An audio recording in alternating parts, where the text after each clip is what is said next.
మాతృభాష గురించి మాట్లాడుకోవాలి అంటే మన భాష గురించి మాట్లాడుకోవాలంటే మన తెలుగు గురించి మన మాతృభాష గురించి మాట్లాడుకోవాలంటే ఇంగ్లీష్ నేర్చుకోవడం తప్పేం కాదు. దాన్ని కూడా డెవలప్ చేసుకోవాలి.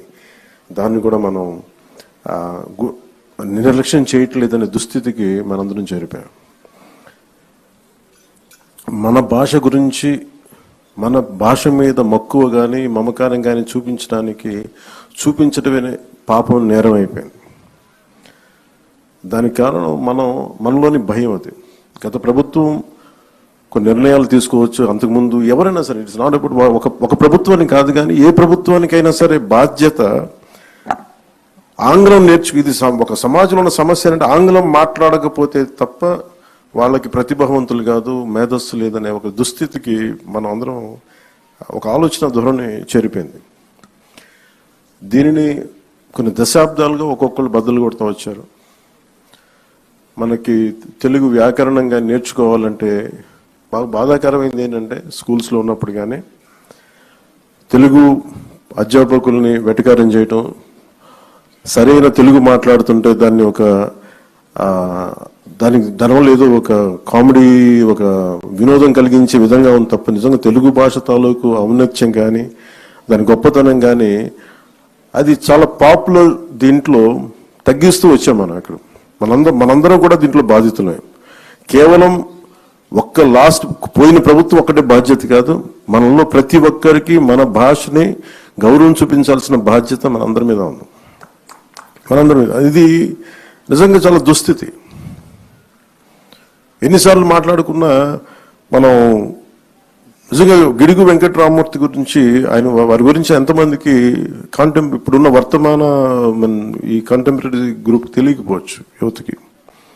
ఆయన గురించి చదివినప్పుడల్లా ఎంత కదిలిపోతుంటే, అసలు చెప్పాలంటే గిడుగు రామమూర్తి గారు అసలు తెలుగు పండితులు కాదు. ఆయన ఇంగ్లీష్ టీచర్. ఆయన హిస్టారియన్. ఆయన విద్యార్థులకి హిస్టరీ ఆంగ్లం నేర్పించిన వ్యక్తి. ఆయన తెలుగు భాష మీద అసలు ఆయన దృష్టి పెట్టలేదు. కానీ హిస్టరీ దీంట్లో ఏదో ఒక టెంపుల్కి వెళ్తే ఆ టెంపుల్ ఒక ప్రత్యేకమైన ఒక కలిపిన ఒక భాష పత్రాలు ఉంటాయి ఆ టెంపుల్ మీద, అది అర్థం చేసుకోవడానికి ఒక ప్రయత్నం చేసి అప్పుడు ఆయన చదివి దాని మీద అది దీన్ని మరుగైపోయిన భాష, ఇది ఎవరు చదవలేదు, దేవతల భాష అంటే అది కాదని చెప్పి ఆయన నేర్చుకొని ఆయన మన లండన్ నుంచి కొన్ని మ్యాగజైన్స్ ఇంపోర్ట్ చేసుకొని పర్లాకిమిడి మహారాజు వారి సహకారంతో అవన్నీ చదివి అలా ఆయన పరిశోధకుడు. అలాగే గిడుగు వెంకటరామమూర్తి గురించి చెప్పాలంటే ఆయన మామూలు పోరాట యోధుడు కాదు. ఆయన ఏదో మనం కూర్చోబెట్టి మనకి తెలుగు భాషని ముందుకు తీసుకెళ్ళినాడు కాదు, ఆయన తెలుగు కోసం, తెలుగు జాతి కోసం పరితపించిపోయిన వ్యక్తి. ఎవరైతే తనకు అండగా నిలబడ్డారో పర్లాకిమిడి మహారాజు గారిని ఆయనతోనే గొడవ పెట్టుకున్న వ్యక్తి. అంటే అంత తపన పడిపోయే వ్యక్తి. ఈరోజు మనం గిడుగు వెంకటరామమూర్తి గురించి, మనం రామమూర్తి గారి గురించి తెలుగు భాషని వాడుక భాషలో తీసుకొస్తాం అనుకుంటున్నాం, కానీ దానికంటే ముందు ఆయన సవర భాష కోసం ప్రయత్నం చేసిన వ్యక్తి. సవర భాష కోసం ఆయన ఎన్ని సంవత్సరాలు వదిలేశారు ఆయన జీవితాన్ని. ఆయన సొంత నిధులు ఖర్చు పెట్టి అసలు టోటల్గా ఎవరు కలవకూడదు, సవర్లతో కలవలేము, కొండ జాతి వాళ్ళతో పని లేదు, ఈ కుల వివక్ష చాలా పీక్స్లో ఉన్న దశలో, అలాంటి సమయంలో ఆయన సవర్ల కోసం తపన పడి, సవరులు దోపిడీకి గురవుతున్నారు సవర సమాజం, వారి దోపిడిని అరికట్టడం కోసం వాళ్ళకి ఎవరికైనా మన మైదాన ప్రాంతం నుంచి వచ్చి డబ్బులు ఇస్తా ఉంటే వాళ్ళు ఎంత ఎక్స్ప్లాయిట్ చేయబడుతున్నారు, ఎంత దోపిడీకి గురవుతున్నారు ఆయన వాళ్ళకి తెలియట్లేదని చెప్పి వాళ్ళ మీద ఉన్న మక్కువతో ఆయన సవరణకి అర్థం చేయడానికి వాళ్ళు జరుగుతున్న దోపిడీకి ఆయన సవర భాష నేర్చుకొని మరి వాళ్ళలో వ్యాకరణం, పుస్తకాలు ఇన్ని కృషి చేశాను. అలాంటి వ్యక్తి, అలాంటి మహానుభావుడు. అలాగే ఆయనకి ఎవరికైతే అండగా ఉన్నారో తెలుగు భాష కోసం, లేదంటే మనకి ఈ వరిసాలో కలిసిపోతుంది పర్లాకిమిడి, నేను విడిపోవాలి నేను చెప్పి మేము ఆంధ్రాలోనే ఉండాలని ఒక ప్రయత్నంతో ఆయన చేసిన ప్రయత్నం పర్లాకిమిడి మహారాజు వారి కోపానికి కారణమైంది. ఆయన స్నేహాన్ని కూడా వదులుకున్నారు. అలాగే ఎన్ని మాటలు పడ్డారంటే దుష్ట చతుష్టయం అని చెప్పి దాంట్లో ప్రత్యేకించి మన గురజాడ అప్పారావు గారు గురజాడ అప్పారావు గారు అలాగే శ్రీనివాస అయ్యంగార్ గురించి అనేవాళ్ళు అంటే సగం సరిగ్గా దాన్ని తమిళం తెలుగు మాట్లాడే శ్రీనివాస అయ్యంగార్. ఏట్స్ అంటే ఒక ఇంగ్లీష్ వ్యక్తి. అలాగే గురజాడ గారు, గిడుగు, వీళ్ళందరినీ దుష్ట చతుష్టయం అని చెప్పి ఎన్ని మాటలు పడ్డారు వాళ్ళందరూ కేవలం వాళ్ళు కోరుకుంది మనం మాట్లాడే భాషని మనకి ఇది అంతా మామూలు వాడుక భాషని మామూలు సాహిత్యంలో రావాలని ఒక తపన. ఆ తపన కోసం ఎంత కష్టపడ్డారు, ఎంత నలిగారు అని చూస్తూ ఉంటే విచిత్రం ఏంటంటే ఆయన లాస్ట్ ఒక 40 సంవత్సరాల్లో ఆయన చెవు వినిపించదు, బ్రహ్మచెవుడు ఆయనకి. అది కూడా ఎందుకు జరిగింది అంటే ఆయన సవర భాష కోసం, సవరణల కోసం, భాష లిపి తయారు చేయడం కోసం ఆయన ఎక్కడో అడవుల్లోకి వెళ్ళి అక్కడ కూర్చొని జబ్బు పడి మలేరియా వచ్చి అక్కడ క్వినైన్ అనే టాబ్లెట్స్ తీసుకొని దానివల్ల వినికిడి శక్తి కోల్పోయి ఆయన తెలుగు భాష ఉద్యమం అంతా ఆయనకి ఈ బ్రహ్మచెవుడితోటి ఆయన చేశారు ముందుకి. అంత కష్టపడ్డ వ్యక్తి. ఆయన మీద దాడులు జరిగినాయి, ఆయన్ని అసలు నలిపేశారు అందరూ.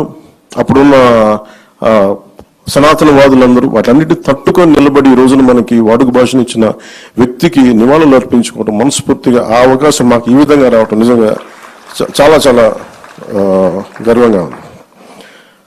ఈ గిడుగు వెంకటరామూర్తి గారి ఈ తెలుగు భాషా దినోత్సవాన తెలుగు భాషకి ముందు భాష మాట్లాడే వాళ్ళని గౌరవించాలి. తెలుగు భాష ఎలా బతుకుద్ది అంటే భాష మాట్లాడే వాళ్ళని గౌరవించాలి. ముందస్తుల ఫ్రంట్ లైన్లో ఉన్నది తెలుగు భాష అధ్యాపకులు. ముందు తెలుగు భాష అధ్యాపకులకి ముందు ప్రతి ఒక్కరూ గౌరవం తెలియజేయాలి. స్కూల్స్లో కానీ కాలేజెస్లో కానీ. ఇంకా చెప్పాలంటే మాతృభాషను బోధిస్తున్న వాళ్ళకి జీతభత్యాలు ఎక్కువ ఉండాలి, ప్రభుత్వం నుంచి కూడా ఎక్కువ సహకారం ఉండాలని నేను మనస్ఫూర్తిగా కోరుకుంటున్నాను. అలాగే మొన్న ఒక తెలుగు పండితులు విజ్ఞప్తి చేశారు. ఇది ఈ జీవో MS 77 అని చెప్పి మన రద్దు చేయండి అని చెప్పి ఒక తెలుగు పండితులు విజ్ఞప్తి చేశారు. గౌరవ ముఖ్యమంత్రి గారి దృష్టికి కూడా తీసుకొస్తున్నాను. ఈ జీవో MS 77ని రద్దు చేయమని తెలుగు పండితులు అందరూ కోరుకుంటున్నారు సార్. ఒకసారి మీ దృష్టికి తీసుకొస్తున్నాను. ఇది భాషా పండితులకి తీవ్రమైన అన్యాయం జరుగుతుందని చెప్పి MA Telugu main subject optional సబ్జెక్ట్గా తీసుకున్న వారికి కూడా వాళ్ళు ఈ చాలా సమస్యలు ఉన్నాయి నా దృష్టికి తీసుకొచ్చి అది కూడా ఒకసారి మీ దృష్టికి తీసుకొస్తా ఉన్నాను. ఇది ప్రత్యేకించి మేము కోరుకుంటాను. నేను వ్యక్తిగతంగా తెలుగు భాష నేను పూర్తి తెలుగులో మాట్లాడడానికి ఆంగ్ల పదాలు లేకుండా తెలుగు మాట్లాడాలంటే ఎంత నలుగుతున్నా నాకు అర్థమవుతుంది. ఇబ్బందిగా ఉంటుంది. ఒక ఇంగ్లీష్ పదం లేకుండా అదే మరాఠీ తీసుకుంటే ఒక్క ఆంగ్ల పదం లేకుండా మరాఠీ మాట్లాడచ్చు. తమిళ్ తీసుకుంటే నేను చాలా మంది తమిళులతో మాట్లాడుతూ ఉంటే వాళ్ళు ఒక క్రమ పద్ధతిలో ఆంగ్ల పదాలు మేము వాడం, పూర్తి శుద్ధ తమిళ్ ఉండాలని చెప్పి వాళ్ళు కొత్త పదాలు కనిపెట్టి దానిని ప్రతిసారి దాని ప్రాచుర్యంలోకి తీసుకొస్తారు. మనం అంత ప్రయత్నం చేస్తామో లేదో తెలియదు, నాకు తెలియదు కానీ అంత కుదురుదో లేదో తెలియదు కానీ మనకున్న మాండలికాలు మనకున్న దీనివల్ల ఖచ్చితంగా మాతృభాషకి మటుకు మనం చాలా పెద్దపీట వేయకపోతే మనం చేతులు మనమే నాశనం చేసుకునే వాళ్ళం అవుతాం. అలాగే ముఖ్యంగా యువత పిల్లలకు కూడా ఇంగ్లీష్ మాట్లాడితేనే చదువులు కాదు, ఇంగ్లీష్ కావాలి అవసరం. చెప్తాను ఎవరి గురించే చదువుకున్నాం, మన గిడుగు రామూర్తి గారు ఆయన ఇంగ్లీష్ టీచర్ కానీ తెలుగు భాషను వదల. ఆయన స్ఫూర్తి నిజంగా తీసుకోవాలంటే ఇంగ్లీష్ ఉండాలి కానీ ఇంగ్లీష్ కోసం పడి చచ్చిపోకూడదు. ఇంగ్లీష్ లేకపోతే మన బతుకులు లేవు, అట్లా ఏం అవసరం లేదు. కానీ ఇంగ్లీష్ అవసరం అంతే. అంతేగాని ఇంగ్లీష్లో చదివితేనే మన తెలివితేటలు వస్తాయి, ఇంగ్లీష్లో చదవకపోతే రావు అనేది ఆ దుస్థితి నుంచి మనందరం కూడా దీన్ని బయటపడాలి. ఈ సందర్భంగా ప్రతి ఒక్కరిని కోరుకుంటూ ఆయన నిజంగా ఎంత బాధ వేసిందంటే ఆయన చివరి దశలో ఆయన వినికిడి జ్ఞానం లేక ఆయనకి చిన్న ఒక మైక్ లాంటిది పెట్టుకుని ఎవరైనా మాట్లాడితే ఆయన చెవులు అరిచేవారంట. అట్లా ఆయన వాళ్ళ అబ్బాయిలు కూడా చెప్తా ఉంటారు, ఇది ఒక పుస్తకాలు చదివాను. ఆయనకి తెలుగు భాషని ఆయన వాడుక భాష తీసుకునే ఉద్యమంలో ఆయన వినికిడి శక్తి కోల్పోవటం ఒక వరం అయిపోయిందంట. ఎందుకంటే బయట ప్రపంచం తెలియదు ఆయనకి. ఏమనుకున్న ఆయన ఆయన భావ తీవ్రతని ముందుకు తీసుకెళ్ళిపోయారు. ఆయన ఒక్కడు సింగిల్ హ్యాండెడ్గా ఈ రోజున తెలుగు భాష మనకు వచ్చింది, దొరికింది, వ్యవహారికంగా తీసుకొచ్చారంటే ఒక్కడు చేశాడు ఆయన. గురజాడ అప్పారావు గారు ఎంత మాత్రం సపోర్ట్ చేసినా, మిగతా వాళ్ళు సపోర్ట్ చేసినా, ఆయన సొంత డబ్బులు లేకపోయినా ఇళ్ళమ్మి వాకిళ్ళమ్మి ఆయన పెద్ద కొడుకు సీతాపతి గారు అండగా ఉండి ఇన్ని చేసి ఆయన ముందుకు తీసుకెళ్లి తెలుగు భాషని మనకి ఈరోజు ఈ రకంగా అందించిన గిడుగు రామ్మూర్తి గారికి వారికి నా మనస్ఫూర్తిగా నా పాదాభివందనాలు. నా కోరిక కూడా ఒకటి, మీ అందరికీ తెలుగు భాష వ్యాకరణం మరింత నా ఉద్దేశం, నేను చాలా ప్రయత్నాలు చేశాను వ్యక్తిగతంగా.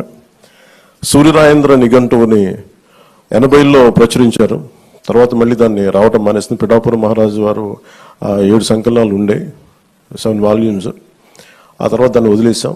నేను ప్రయత్నం కూడా చేశాను ఇక్కడ మన లోకల్ స్థానిక మన విజయవాడలో ఉండే ప్రచురణకర్తలతో మాట్లాడి నేను ఈ రోజున మీకు మాటిస్తున్నాను.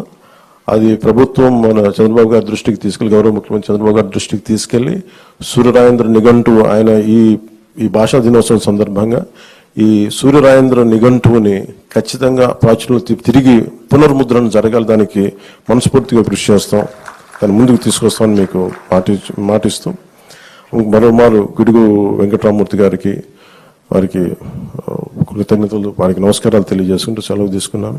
జై హింద్.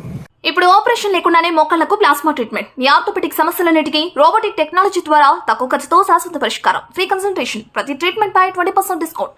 ఈ ఆఫర్ కొద్ది రోజులు మాత్రమే. త్వరపడండి. V9 hospitals 9281465842.